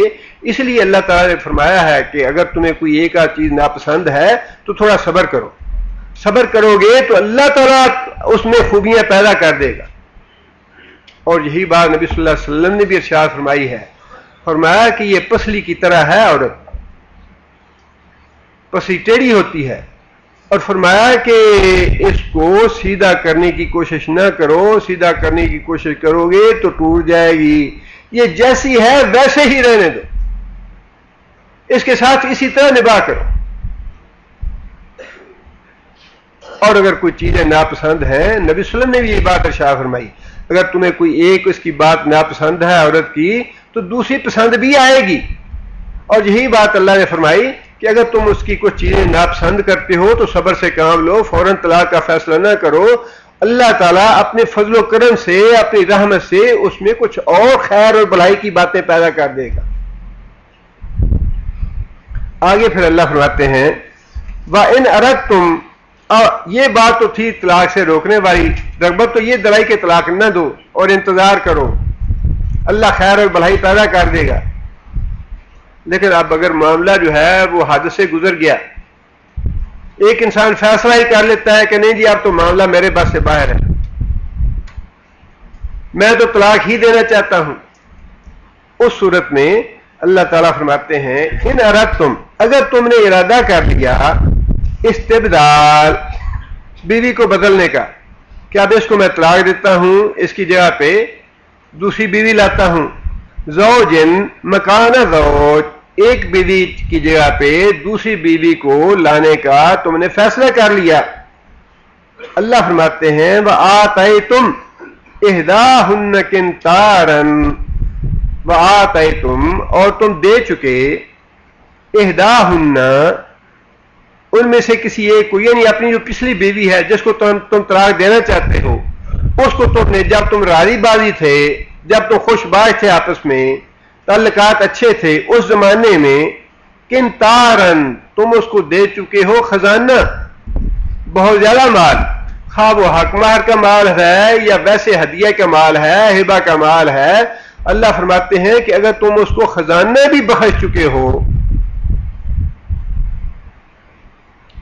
فَلَا تَأْخُذُوا مِنْهُ شَيْئًا، فَلَا تَأْخُذُوا، طلاق دیتے ہوئے اس سے کچھ بھی چیز واپس نہ لو، فَلَا تَأْخُذُوا مِنْهُ شَيْئًا، کوئی بھی چیز اس سے واپس نہ لو، خواہ تم اس کو یہ خزانہ دے چکے، اس لیے کہ ہدیہ دے کے واپس لینا یہ تو ویسے ہی عیب ہے، عام آدمی کے لیے بھی عیب ہے، عام دوستوں کے معاملے میں بھی عیب ہے۔ یہ نبی صلی اللہ علیہ وسلم نے فرمایا کہ جو آدمی ہدیہ دے کے واپس لیتا ہے وہ اسی طرح ہے جس طرح کوئی کہہ کر کے واپس کرتا ہے، برا فرمایا، محسوس فرمایا اس کو۔ اور جس بیوی کے ساتھ انسان نے کچھ عرصہ گزارا ہے، تعلقات رکھے ہیں اس کے ساتھ، اس کا تو حق اس بات میں کہیں زیادہ بنتا ہے کہ اگر اس کو انسان کوئی ہدیہ دے چکا ہے، کوئی چیز اس کو تحفہ دے چکا ہے تو اس کو واپس نہ لے، حق مہر دے چکا ہے، خواہ وہ کتنا ہی زیادہ کیوں نہ ہو، اس کو واپس نہ لے۔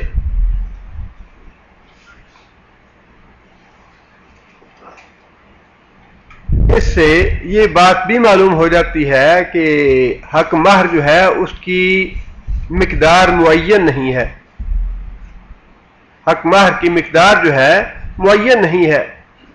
حضرت عمر رضی اللہ تعالیٰ عنہ نے اپنے زمانے میں 400 درہم مقرر کر دیے تھے، امیر المومنین تھے، اور خطبہ دیا جمعے کا، اور اس میں یہ بات ارشاد فرمائی کہ لوگ جو ہیں وہ زیادہ حق مہر طے کرتے ہیں، اور اگر یہ تقوی والی بات ہوتی، خوبی والی بات ہوتی تو صحابہ کرام اس پہ عمل کرتے یا اللہ کے رسول اس پہ عمل کرتے، رسول اللہ صلی اللہ علیہ وسلم نے اپنی ساری ازواج کے بھی بیٹیوں کے بھی 12 اوقیہ چاندی سے زیادہ مقرر نہیں فرمایا اور ایک جیسا رکھا ساری بیویوں کے درمیان، اور فرمایا کہ صحابہ کرام میں بھی 400 درہم سے زیادہ طے کرنے کا رواج نہیں ہے، لہذا میں اتنا مقرر کر دیتا ہوں کہ آئندہ اس سے زیادہ کوئی حق مار طے نہ کرے۔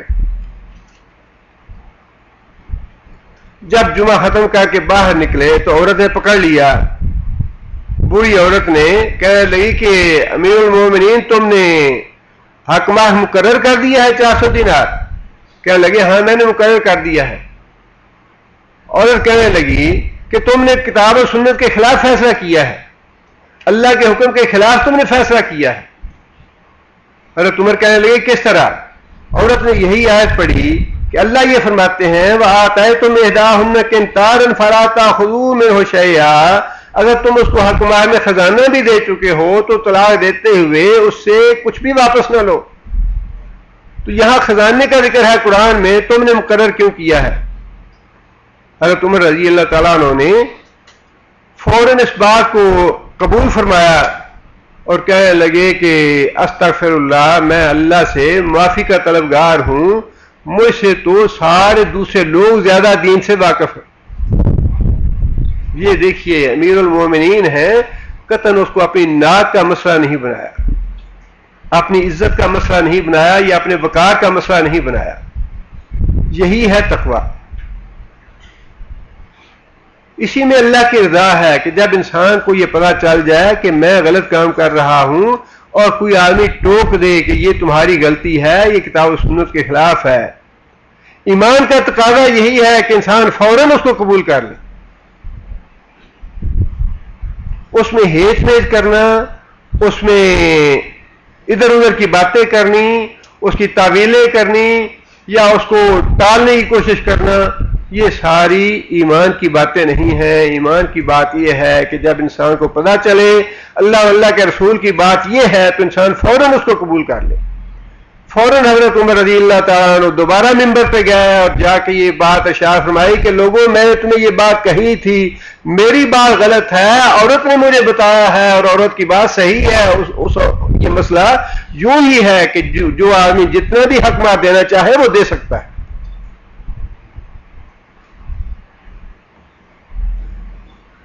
آگے اللہ فرماتے ہیں اتاخذونہ، کیا تم اپنا حق مار واپس لوگے بہتان باندھ کے، واسما مبینا،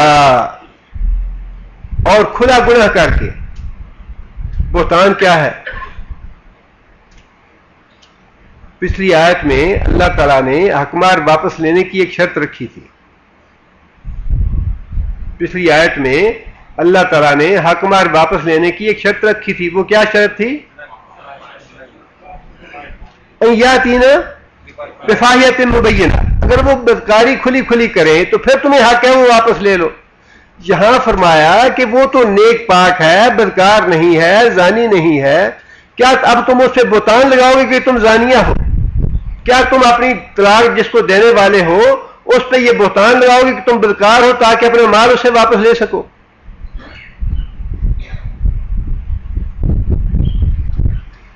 آگے اللہ فرماتے ہیں مطلب یہ حق مہر کا معاملہ جو ہے یہ بہت ہی نازک ہے اور بڑا حساس معاملہ ہے۔ یہ ساری باتیں جتنی بھی ہو رہی ہیں یہ ساری کی ساری حق مہر کے بارے میں ہی ہے۔ حق مہر کے علاوہ جو ہدیہ یا ہبہ ہے وہ بھی ٹھیک ہے، لیکن اصل جو کنسنٹریشن ہے یا ترکیز ہے وہ حق مہر کے معاملے میں ہے کہ حق مہر کا ایک حلالہ جو ہے وہ بھی حرام ہے، شوہر پہ حرام ہے، وہ نہ معاف کرانا جائز ہے اور نہ اسے واپس لینا کسی بھی صورت میں جائز، جبکہ انسان اپنی بیوی کے ساتھ صحبت کر چکا۔ اور یہی بات اللہ تعالیٰ نے اگلی آیت میں فرمائی ہے اور وہ یہ ہے وَكَيْفَ تَأْخُذُونَهُ، وَكَيْفَ اور کیسے، تَأْخُذُونَهُ تم اس حق مار کو واپس لینے کے حقدار ہو، تم کیسے حق مار واپس لے سکتے ہو؟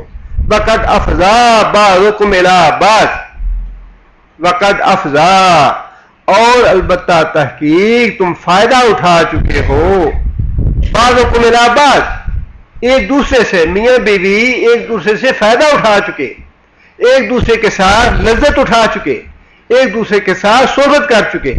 اب صحبت کر چکنے کے بعد اس حق مہر کا ایک حلالہ بھی تمہارے لیے حلال نہیں رہا.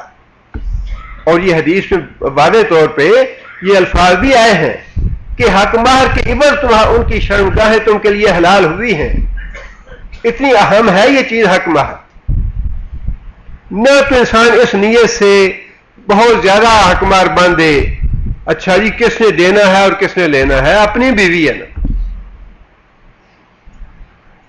اور نہ اس بات کی وجہ سے بہت زیادہ حق مہر کا مطالبہ کیا جائے کہ شوہر کے گلے میں پھندا ڈالے، اگر طلاق دینے کا سوچے گا تو پہلے حق مہر کا سوچے گا. یہ ساری باتیں جہالت کی ہیں، ساری باتیں غلط ہیں، ساری باتیں ظلم کرنے والی ہیں. انسان کو بالکل اللہ کے ساتھ معاملہ سیدھا سیدھا رکھنا چاہیے. انسان کی جتنی استطاعت ہے اتنا ہی حق مہر طے کرے. اگر ایک آدمی 100 حق مہر دے سکتا ہے تو 100 ہی طے کرے. اگر ایک آدمی 1000 دے سکتا ہے 1000 طے کرے، لیکن دے 1000 ریال.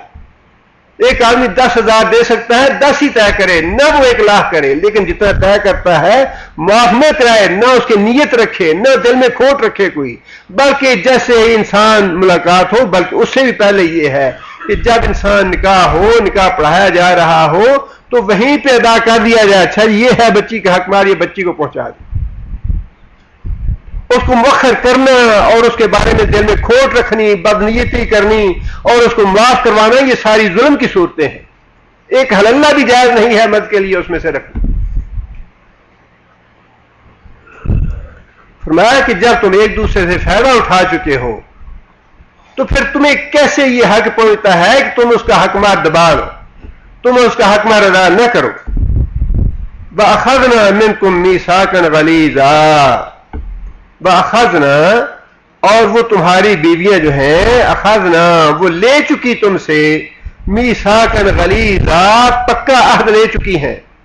پکا عہد کیا مراد پکا عہد کا؟ جی نکاح. پکا عہد سے مراد نکاح ہے.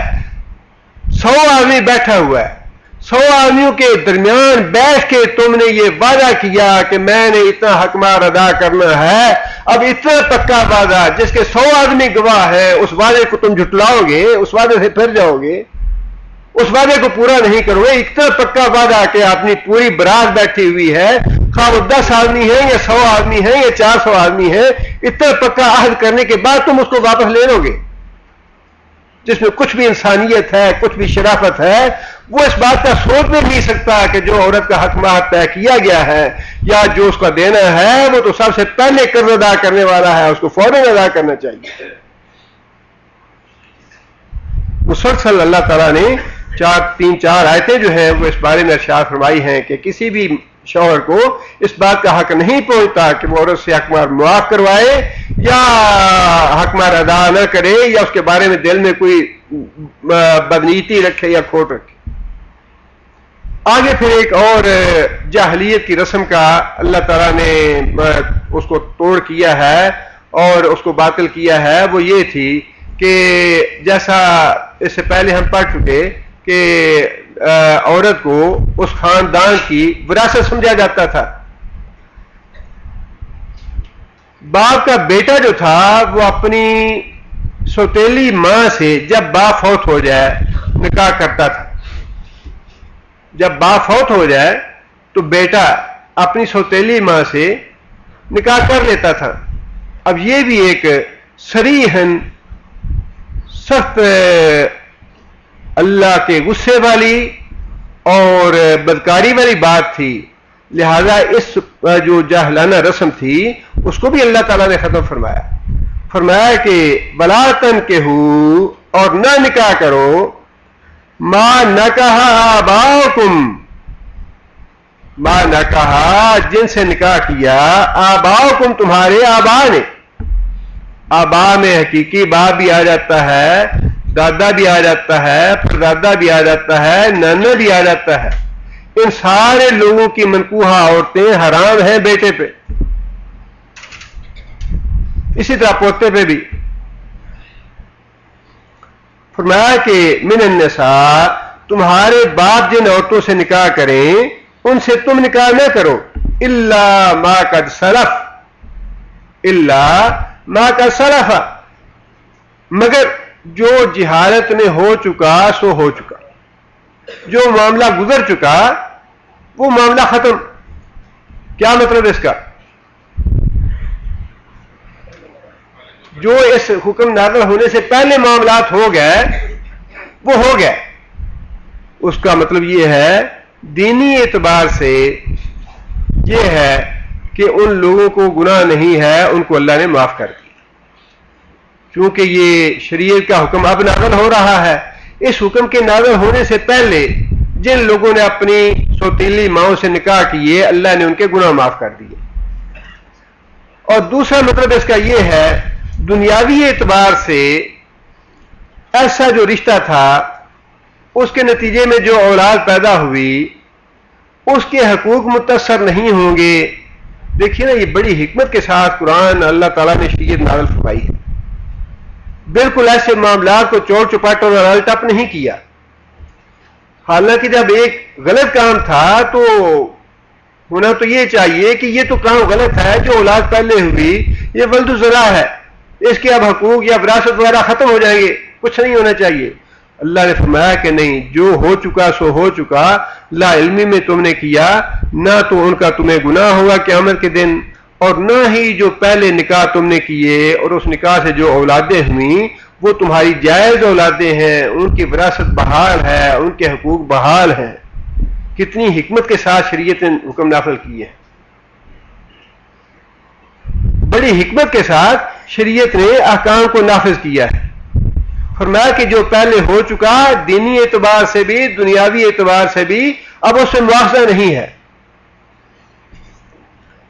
لیکن اگلی بات یہ فرمائی انہو کان فاحشۃ ومقتا، اپنی سوتیلی ماں سے نکاح کرنا فرمایا فاحشۃ، یہ بہت ہی بدکاری والی بات ہے، ومقتا، اور اللہ کے غصے کو بھڑکانے والی بات ہے، اللہ کو ناراض کرنے والی بات ہے۔ لہذا آئندہ اس کے بالکل قریب نہ جانا کہ اپنی سوتیلی ماں سے نکاح کرو، یہ کھلی کھلی بدکاری ہے، کھلا کھلا زنا ہے، اور اللہ کو ناراض کرنے والی اور اللہ کو غصہ دلانے والی بات ہے۔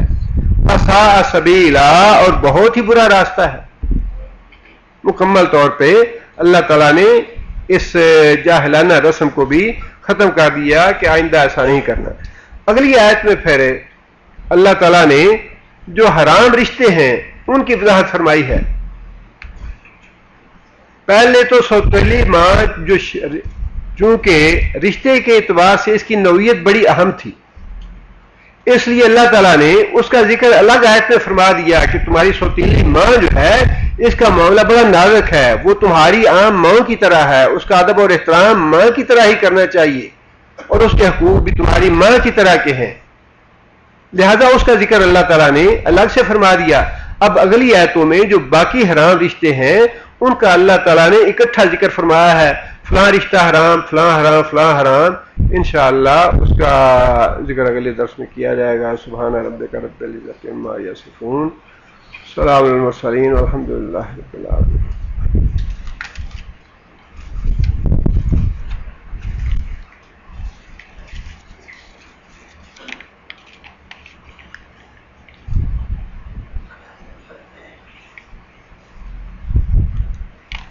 سورہ بقرہ آیت نمبر 180 کی تشریح کریں پچھلے درس کی مناسبت سے۔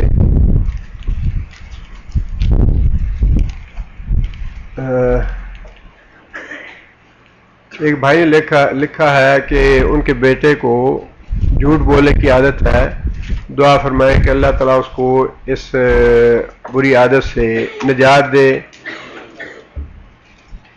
بہت سی دعائیں ہیں ایسی جس میں نبی صلی اللہ علیہ وسلم نے اخلاق رذیلہ سے اللہ تعالیٰ کی پناہ مانگنے کی الفاظ بتائے ہیں۔ ایسی جو چیزیں ہیں ان کو مانگنا چاہیے، دعا مانگنی چاہیے اور نصیحت بھی کرنی چاہیے۔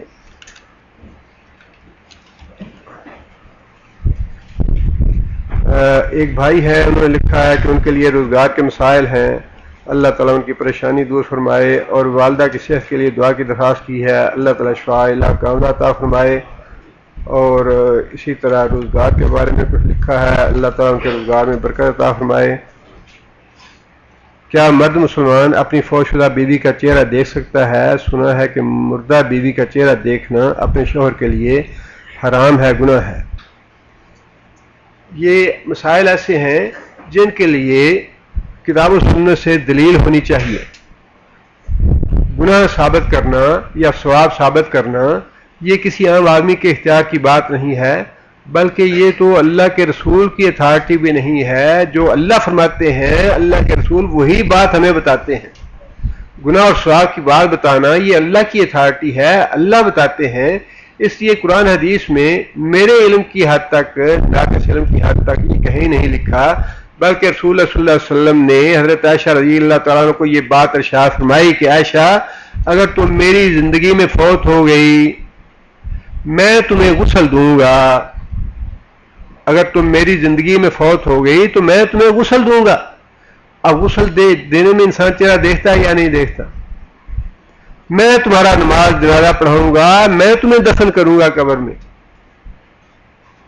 اب اس سے بڑی دلیل اور کیا ہو سکتی ہے؟ عورت بھی اپنے شوہر کا چہرہ دیکھ سکتی ہے۔ حضرت ابوبکر صدیق رضی اللہ تعالیٰ عنہ کو ان کی بیوی نے غسل دیا تھا۔ حضرت ابوبکر صدیق رضی اللہ تعالیٰ عنہ کو غسل ان کی بیوی نے دیا تھا، جس کا مطلب یہ ہے کہ دونوں باتیں جائز ہیں۔ مرد بھی اپنی بیوی کا چہرہ دیکھ سکتا ہے وفات کے بعد، اور عورت بھی اپنے شوہر کا چہرہ دیکھ سکتی ہے وفات کے بعد۔ ایسے مسائل کے لیے جب تک کتاب و سنت سے کوئی دلیل نہ ہو، اور اگر کوئی ایسا مسئلہ کرے تو اس سے دلیل تو پوچھنی چاہیے۔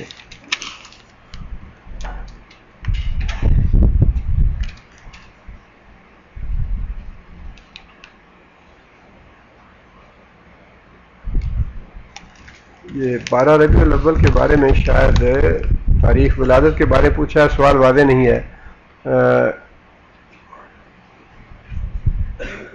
کیا کوئی عورت کمانے کے لیے سفر کر سکتی ہے؟ عورت کے سفر کے لیے شریعت کا مسئلہ یہی ہے کہ محرم کے ساتھ اسے سفر کرنا چاہیے۔ ایک بھائی نے لکھا ہے کہ ان کے بھائی کا بیٹا بیمار ہے، اللہ تعالیٰ شفا اور کاملہ عطا فرمائے انہیں۔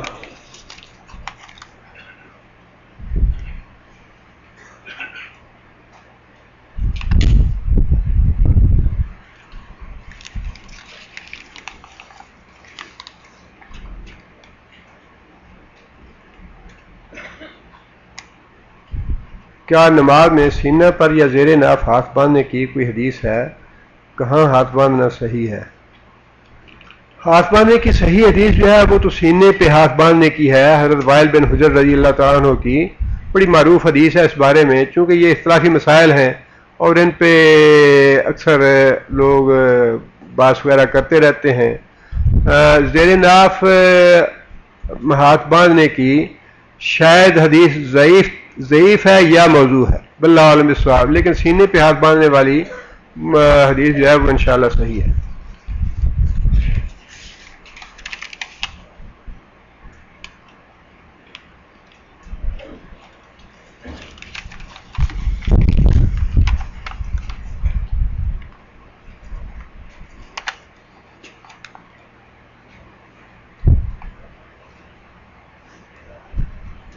والد مرحوم نے مرنے سے پہلے میری 3 بہنوں کو ان کا حق دے دیا تھا اور ان کو بتلا بھی دیا تھا۔ ویسے جیسے کہ میں نے عرض کیا تھا وراثت کے مسائل میں کہ وراثت کے لیے 2 چیزیں شرط ہیں، ایک تو آدمی کا اس دنیا سے رخصت ہو جانا اور حصہ داروں کا زندہ ہونا۔ جو زندہ ہے رشتہ دار یا حصہ دار، حصہ انہی کو ملے گا، اور وراثت تقسیم تب ہوگی یا اس کو وراثت تب کہا جائے گا جب ایک آدمی اس دنیا سے چلا جائے۔ اپنی زندگی میں انسان کو وراثت تقسیم کرنے کا شرعی تو درست نہیں ہے، شرعاً درست نہیں ہے یہ۔ البتہ ایک اس کی صورت ہے کہ اگر انسان کو فتنے کا ڈر ہو بعد میں کہ میرے بعد اولاد میں جھگڑے پڑ جائیں گے یا کوئی حق غصب کر لے گا یا کوئی ظلم اور زیادتی کرے گا تو پھر رخصت تو ہے اس کی، لیکن جو صحیح طریقہ ہے وہ یہ ہے کہ جب آدمی فوت ہو جائے تب انسان وراثت تقسیم کرے۔ دوسری بات یہ ہے، بعض لوگ اپنی بیٹیوں کو جہیز دیتے ہیں اور یہ نیت کر لیتے ہیں کہ ہم نے ان کا وراثت دے دی ان کی، یہ غلط بات ہے، یہ بھی ظلم کی بات ہے۔ دیکھیں نا، وراثت کے آپ مکلف تو نہیں ہیں کہ آپ ضرور 10-10 لاکھ ہی اولاد کو دیں۔ جب آپ فوت ہوں گے اگر نہیں ہوگی تو ٹھیک ہے، جتنی ہے، تھوڑی ہے زیادہ ہے اتنی ہی ہے۔ آپ نے اپنے ذہن میں یہ کیوں فرض کر لیا کہ مجھے اتنا ہی دینا ہے اپنی بیٹی کو، اور آپ نے اس کو شادی پہ جہیز دیا اور اس کو یہ کہہ کے گھر سے بے دخل کر دیا، اچھا بیٹی یہ تمہارا وراثت ہے۔ ظلم کی بات نہیں ہے یہ۔ جہیز تم سے بنتا ہے بناؤ، نہیں بنتا نہ بناؤ، تھوڑا بنتا ہے تھوڑا بناؤ، زیادہ بنتا ہے زیادہ بناؤ، لیکن بیٹی پہ یہ ظلم نہ کرو کہ اچھا یہ تو ہم نے تمہیں وراثت دے دی، اب تم آج کے بعد اس گھر سے بے دخل ہو، تمہارا اس گھر سے کوئی تعلق نہیں۔ وراثت وہ نہیں ہے جو ہم اس طرح دے دیتے ہیں۔ وراثت وہ ہے جب انسان فوت ہو جائے تو فوت ہونے کے بعد اولاد خود اس کو تقسیم کرے شریعت کے حصوں کے مطابق۔ 5 بھائی اور ماں ہیں اور جائیداد میں ماں کا بھی حصہ دینا ہوگا۔ وراثت جیسے ہی تقسیم ہو، خواہ وہ معاملہ بیٹیوں کا ہو، بیٹوں کا ہو، ماں کا ہو یا شوہر کا ہو، جیسے ہی انسان فوت ہو جائے ویسے ہی دینا چاہیے۔ ماں کا بالکل حصہ ہے اس میں، اس سے پہلے ہم دروس میں پڑھ چکے ہیں کہ جو بیوہ ہے اس کا حصہ ہے۔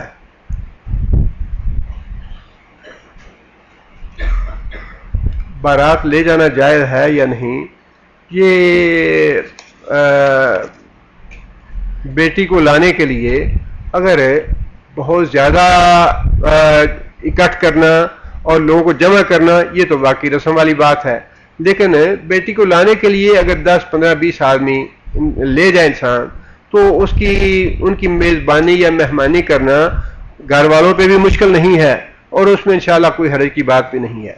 لیکن رسم و رواج سے انسان اعتراض کرے، ناک اونچا کرنے سے انسان اعتراض کرے کہ جی ہماری ناک نہیں رہے گی، ہم اتنے آدمی لے کے آئیں گے ضرور اور اتنے آدمی کو تم نے مہمانی کرنی ہے، یہ چیزیں غلط ہیں۔ اور اتنا زیادہ اکٹھ کرنا جو ہے یہ اس میں نہیں ہے۔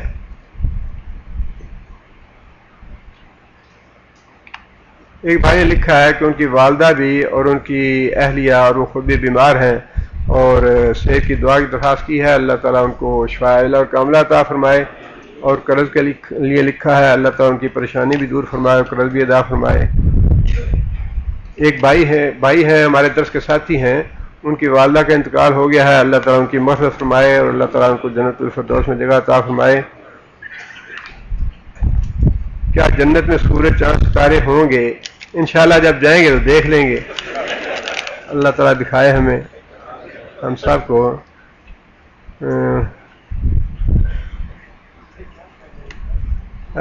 مجھے وراثت کے بارے میں قرآن حدیث کی روشنی میں معلوم نہیں تھا، اس کی تقسیم کس طرح ہے؟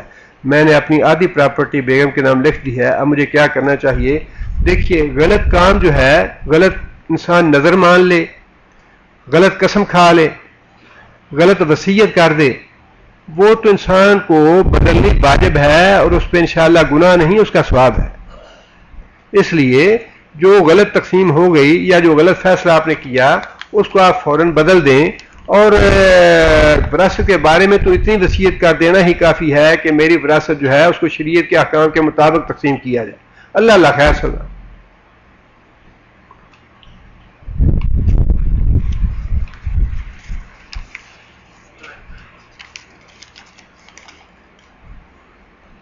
ایسے لوگ جو گناہ کبیرہ کر کے انتقال کر گئے اب توبہ نہیں کر سکتے، ان کے لیے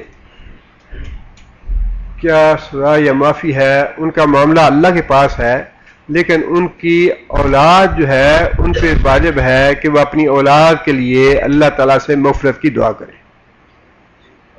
نبی صلی اللہ علیہ وسلم نے فرمایا کہ انسان کی بہترین کمائی انسان کی اولاد ہے، اور شریعت کمائی کسے کہتی ہے؟ شریعت کمائی جو ہے وہ نیک اعمال کو کہتی ہے، مال دولت کو یا دنیا کے کاروبار کو شریعت کمائی نہیں کہتی۔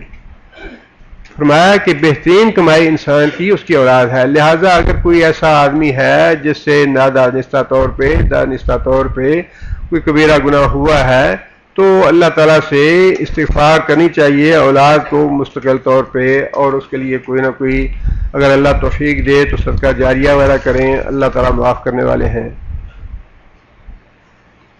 پانی پیتے وقت مونچھوں کے بال پانی میں چلے جائیں تو کیا پانی پینا حرام ہے؟ انسان کے بال پاک ہیں، انسان کے بال جو ہیں وہ پاک ہیں، اگر ویسے بھی پانی میں یا کسی پینے والی چیز میں پڑ جائیں تو وہ پینے والی چیز حرام نہیں ہوتی۔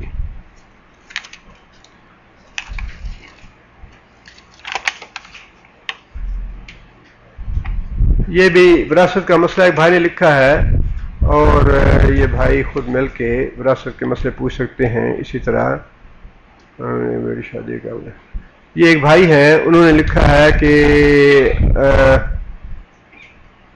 بیٹے اور بیٹیاں ہیں، شادی کے قابل ہیں، ان میں سے ایک حافظہ بھی ہیں، تو اچھے رشتوں کے لیے انہوں نے لکھا ہے کہ دعا کریں، اور اگر کوئی صاحب خواہشمند ہو تو ان سے رابطہ بھی کر سکتے ہیں۔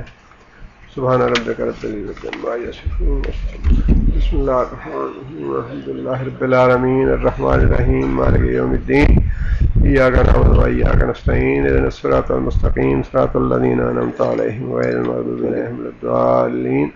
اللهم صل على محمد وعلى آل محمد كما صليت على إبراهيم وعلى آل إبراهيم إنك حميد مجيد۔ اللهم بارك على محمد وعلى آل محمد كما باركت على إبراهيم وعلى آل إبراهيم إنك حميد مجيد۔ ربنا ظلمنا أنفسنا وإن لم تغفر لنا وترحمنا لنكونن من الخاسرين۔ ربنا آتنا في الدنيا حسنة وفي الآخرة حسنة وقنا عذاب النار۔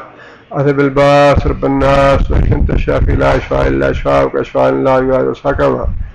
اذهب الباس رب الناس واشف انت الشافي لا شفاء الا شفاءك شفاء لا يغادر سقما۔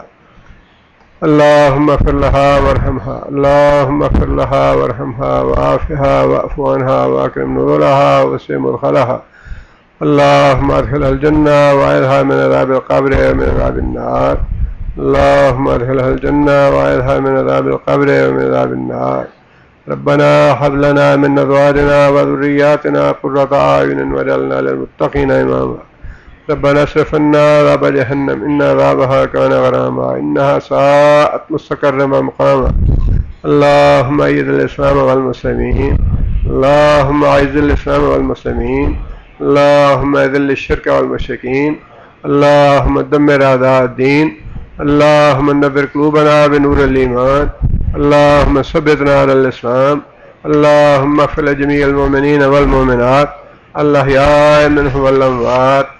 ربنا تقبل منا إنك أنت السميع العليم وتب علينا إنك أنت التواب الرحيم۔ سبحان ربك رب العزة عما يصفون وسلام على المرسلين والحمد لله رب العالمين۔